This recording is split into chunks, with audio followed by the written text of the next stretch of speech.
Hello, my name is Sean. Welcome to the channel. And today, it's probably gonna be my last video for the year. And with that being said, I want to talk about a car I probably should have talked about months ago, and that's the Porsche Mission X. Now, this car was announced about 6 months ago, and I found out about it about 2 months ago because yeah, your boy's been busy at work and I don't have the time like I used to sit around researching the next great hypercar.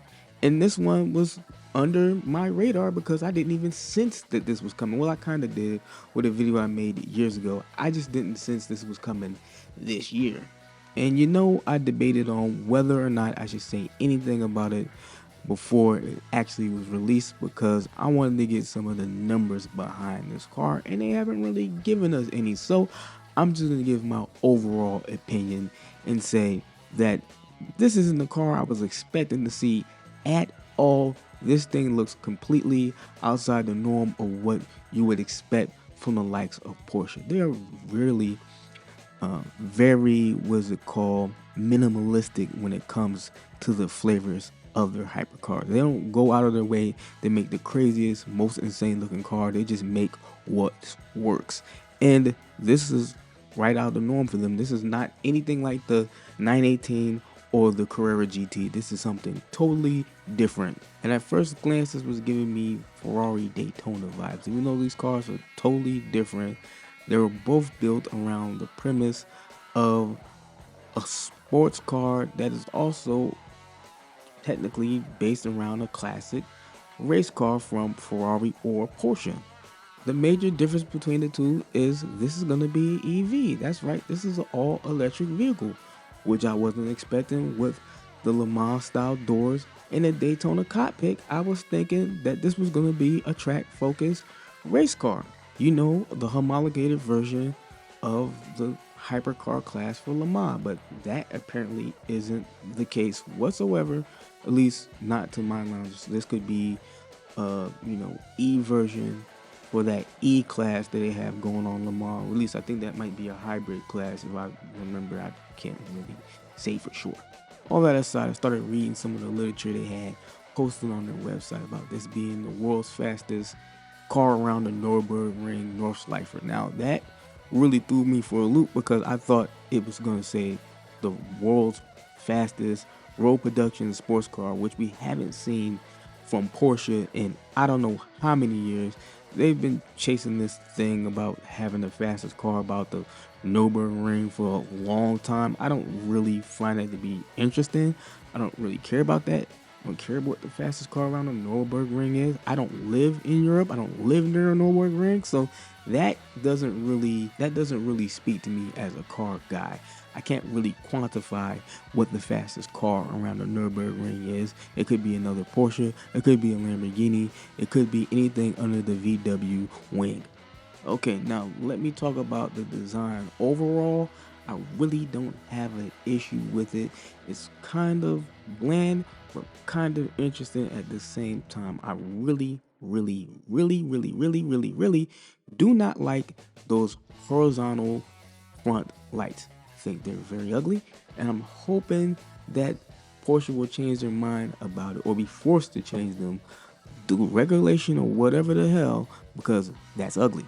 Y'all know me, y'all been watching me for a very long time, and y'all know that I think the front end of modern sports cars are very ugly, but the rear ends are always cut from a different cloth, and this car is no different. The front end is chef's kiss. It is almost perfect and indicative of what a future Porsche should look like. It's excellent from my point of view, from my opinion. There, you have it. I think the front end is excellent. Need I say more?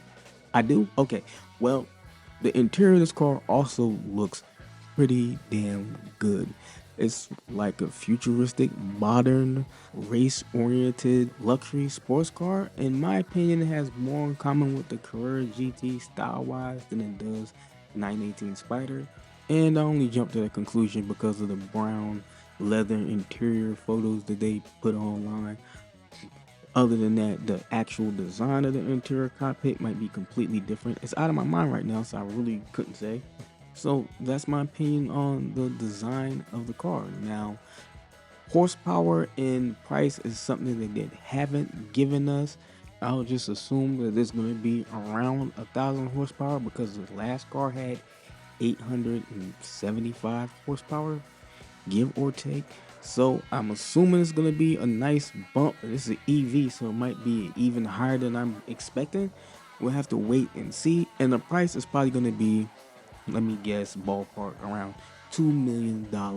Now, I've known Porsche to be the type to overcharge for their hypercars, but with inflation and things of that nature, they could get a little out of hand, even though I don't expect that from them. Now, top speed is something that we all are wondering, and we haven't really seen a crazy fast car from the likes of Porsche or Ferrari in a long time. So I'm guessing around 220 miles per hour and 211 miles per hour at the lowest end. I'm thinking this car is going to be extremely fast around any racetrack, and its top speed is probably the least thing they're worried about. If this car has a 250 mile per hour top speed, I will be amazed. Like, I don't wouldn't expect that from them. I don't expect it from them, but if it does, then bravo to them, you did it. Now, Porsche has taken the first blow in what I would call the Holy Trinity War. Now, will Ferrari and McLaren answer? That's a different question. Hopefully, this car influences some of the other car manufacturers to follow suit. Now, I don't know if Ferrari's ever planning to make an EV. We never thought they would make a hybrid V6, but they did it. We never thought they were going to make a SUV, and they did it. And we actually haven't heard of anything McLaren's planned yet. So be prepared to be very surprised by either one of those companies, and let the contest begin. Now, tell me, are you excited for this new EV Porsche hypercar, or were you hoping for another hybrid or naturally aspirated V8, whatever? Let me know in the comments. And with that said, I'll catch you in the next one. Peace.